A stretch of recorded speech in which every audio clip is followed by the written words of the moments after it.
Hey guys, Pitmaster here.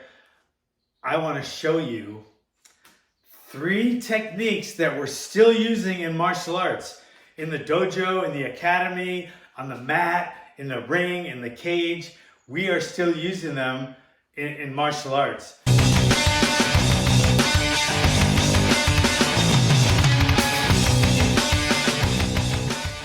They were originated in the street. Good old America-bred techniques. Nothing like in the olden days of China and when they invaded the rice paddies, they had to fight them off, you know, using their hat as the flying guillotine and all these weapons they were being used.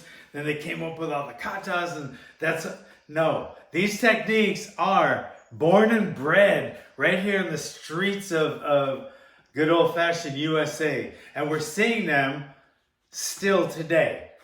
But they've evolved from the streets of America.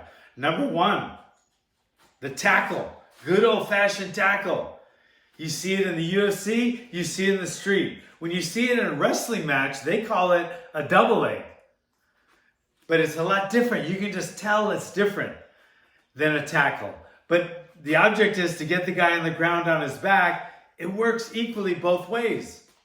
There's a lot of guys that did not have a wrestling background, and they fared quite well in the UFC, including taking a lot of people down.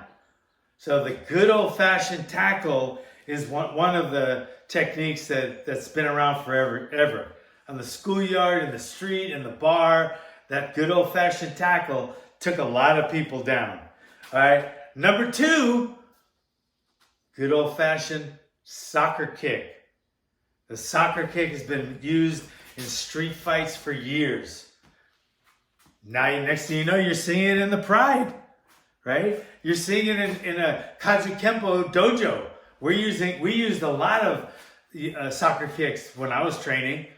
I used to think as a kid, that would be like, that would be brutal. I used to think that was a kid because we would do these, self-defense drills, and then we go over there and we, pretend you're kicking the guy in the head, and then you come down, hit him, hammer blow him, etc.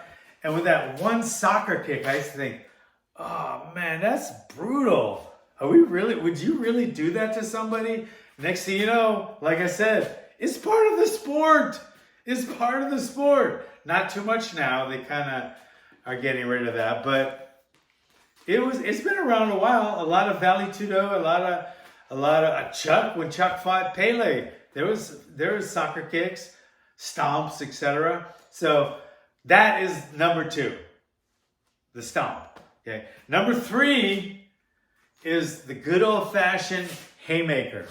That's like the most used strike in all of street fights. The good old-fashioned haymaker. We call it now the H-bomb. And it's been redesigned and revitalized by Dan Henderson.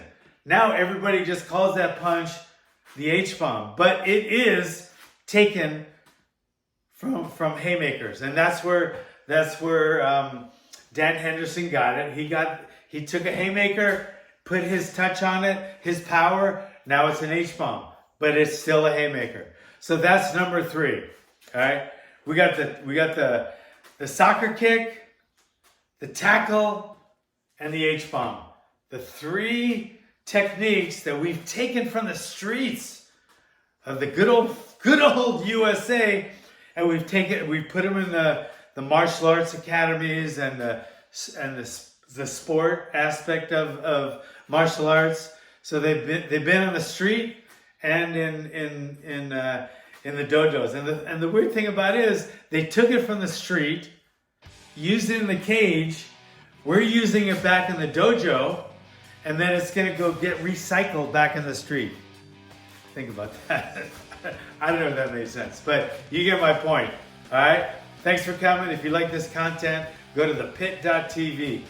Thepit.tv. Shout out to everybody in Kaimuki.